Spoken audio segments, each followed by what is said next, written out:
Eu converso agora com a fonoaudióloga Cíntia Fadini. Doutora Cíntia, muito bom dia, tudo bem? Bom dia a todos. É um prazer estar aqui com vocês, falando um pouquinho sobre os cuidados da audição. É muito bom falar sobre isso. Nós que agradecemos, e hoje, dia 10 de novembro, dia que é lembrado, dia de combate à surdez. Doutora Cíntia, a gente tem vários níveis de deficiência auditiva, né? A pessoa que é considerada surda, a partir de que ponto? Sempre quando a gente faz essa avaliação da audição, nós medimos o grau e o tipo da perda auditiva. Hoje é considerada a partir de moderada, nós já temos uma deficiência auditiva, mas nós também temos graus leves, que também traz algum prejuízo na aprendizagem, na compreensão do dia a dia. A surdez é algo que se desenvolve ao longo da vida ou também há causas congênitas e hereditárias? Sim, nós temos a criança que já nasce, né, com uma perda auditiva, que teve um desenvolvimento embrionário que fez com que houvesse uma má formação, mas nós também temos o que é a perda auditiva com o tempo, né, com a exposição ao ruído, com o próprio envelhecimento, com uma predisposição genética. Então, nós temos várias causas para a perda auditiva, mas também podemos preveni-la. Quando eu falo da gestação, durante o pré-natal, já é possível você ter um acompanhamento para ver como está a formação do sistema auditivo, e quando a criança nasce, ela já pode ser detectada a perda auditiva e encaminhar para um tratamento precoce. Durante a gestação é possível tomar alguma medida para evitar que a criança nasça com alguma deficiência? Tem algumas doenças que você consegue já evitá-las, né? A toxoplasmose, a rubéola. Então, quando você tem uma orientação para evitar essas doenças, a mãe já fica mais alerta, é possível sim prevenir. Perfeito, então. Temos tecnologias hoje, né, doutora Cíntia, para ajudar e auxiliar que a pessoa com deficiência auditiva tenha uma vida um pouco mais confortável. Os aparelhos diminuíram bastante de tamanho, até isso, do ponto de vista da aceitação social, foi muito bem-vindo. Mas o que você pode citar para a gente que hoje existe de tratamento, de tecnologia para tratar a surdez? Sim, hoje a tecnologia caminhou muito a favor das pessoas com deficiência auditiva. Nós temos aparelhos que são bem adaptados, que conseguem trazer uma audição, às vezes, além do que a pessoa já ouvia. O tratamento precoce, então a criança ela já nasce, ela já vai fazer o exame da audição, ela já vai ver se tem ou não uma perda auditiva, já vai ser encaminhada e já vai, nos primeiros anos de vida, colocar o aparelho e iniciar a adaptação. Tem alguns pacientes que não se dão tão bem com o aparelho, mas nós temos o implante coclear, que também vai tirar o nosso sistema. A cóclea é um órgão que está dentro do nosso sistema interno. Esse órgão ele é retirado e é colocado eletrodos que vai facilitar ainda mais a audição das crianças. Então, nós temos um ganho bem grande no diagnóstico precoce e nas tecnologias que são afetadas para trazer essa audição novamente.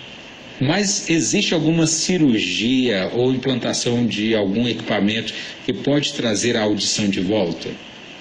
Sim, nós temos o implante coclear, que hoje é um dos grandes benefícios para as crianças em adaptação. Dentro do nosso sistema tem a cóclea que recebe o som e o implante vai no lugar dessa cóclea que não está funcionando bem. A criança ela começa por meio dos eletrodos a ouvir os sons novamente. Olha que interessante. Sim, agora, sim. Foi muito bem-vindo, né, ou bem-vinda à redação do Enem deste ano, que trouxe esse tema da deficiência auditiva, mas as pessoas ainda desconhecem muito os problemas relacionados à deficiência auditiva e ainda mais num país que a gente tem tantos casos, né, doutora? Sim. E uma redação como essa, uma proposta como essa para trazer o tema à tona foi muito legal, não é mesmo? Foi sim. Nós estamos lutando para a inclusão já faz um bom tempo. Não só pela deficiência auditiva, mas para outras deficiências também. E o Enem, ele trouxe isso para a sociedade repensar no que nós estamos oferecendo para as crianças em relação à educação. E há uma falha muito grande, por isso que eu acho que o Enem vai despertar sim o olhar dos professores, o olhar dos governantes, para que essas pessoas também tenham direito à educação, e é possível sim adequar o sistema para que elas aprendam, que até então elas estavam sendo excluídas. E a gente está falando aqui de jovens que estão fazendo o Enem, na sua maioria, mas uma questão que envolve a questão do jovem e a deficiência auditiva é o uso do fone de ouvido, né, doutora Cíntia? É um grande vilão para a perda de capacidade auditiva. Explica para a gente que tipo de fone pode ser usado e em qual intensidade que a pessoa deve regular o volume. Sim, nós temos uma incidência grande de perda auditiva relacionada à exposição contínua ao ruído. As pessoas, elas podem sim ouvir música, mas com alguns cuidados. O primeiro deles é o tempo, diminuir o tempo à exposição. Se eu quero ouvir uma música, eu fico um período, mas eu descanso. Então, fico uma hora, depois eu tiro esse fone, eu fico descansando e assim o meu sistema vai conseguindo repor, né? Eu falo também da intensidade. Quanto maior a intensidade, mais perigo eu vou ter para a minha audição. Então, não ultrapassar o meio. Manter sempre abaixo da metade do equipamento em relação ao volume. Isso vai também diminuir alguns riscos. E tentar ficar muito tempo em caixas de som, ficar muito exposto a shows com barulho muito intenso. Esses cuidados já diminuem um pouquinho os riscos da audição. Nós temos uma predisposição genética e nós temos o envelhecimento. Algumas pessoas, elas vão ter a perda auditiva em decorrente à genética, em decorrente ao envelhecimento, mas a exposição ao ruído é um grande vilão. O nosso ouvinte Kilder, ele mandou uma pergunta aqui, relata que a netinha dele, de 8 anos de idade, ela tem deficiência auditiva, fez um implante, você citou agora há pouco, mas a família está muito preocupada que ela ainda não fala. Mesmo com implante, mesmo depois de fazer o tratamento, ela não fala. E ele quer saber se é possível ela desenvolver essa habilidade da fala também com o tempo, depois da implantação do dispositivo, ou não. Sim. A criança, quando ela faz o implante, quando ela coloca um aparelho auditivo, ela precisa ser ensinada a ouvir.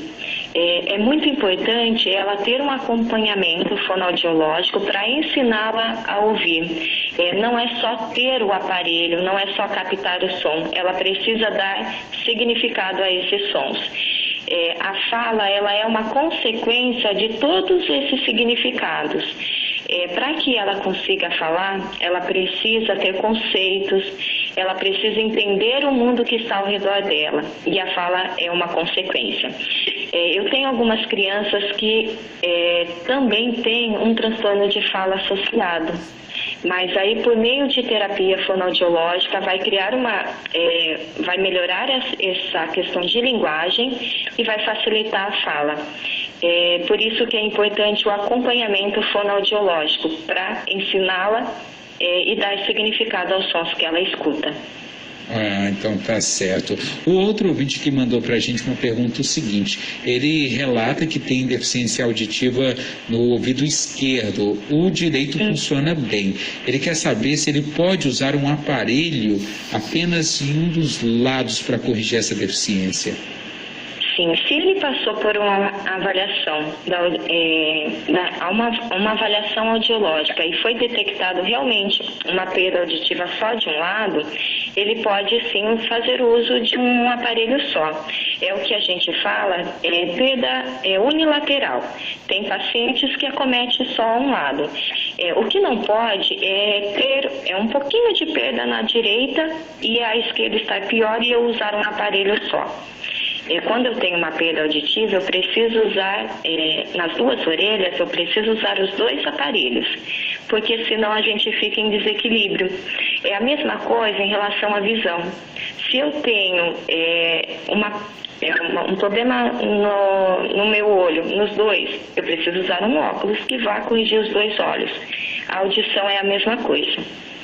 Perfeito, então. Agradeço aqui demais a entrevista com a doutora Cíntia Fadini. Doutora Cíntia, muito obrigado e Dia de Combate à Surdez, nesse 10 de novembro. E a gente está lembrando aqui todos os cuidados que precisam ser tomados, tratamentos, e foi uma ótima contribuição para esse dia. Obrigado, doutora Cíntia. Sim, eu agradeço. Um abraço a todos. 10 horas e 53 minutos.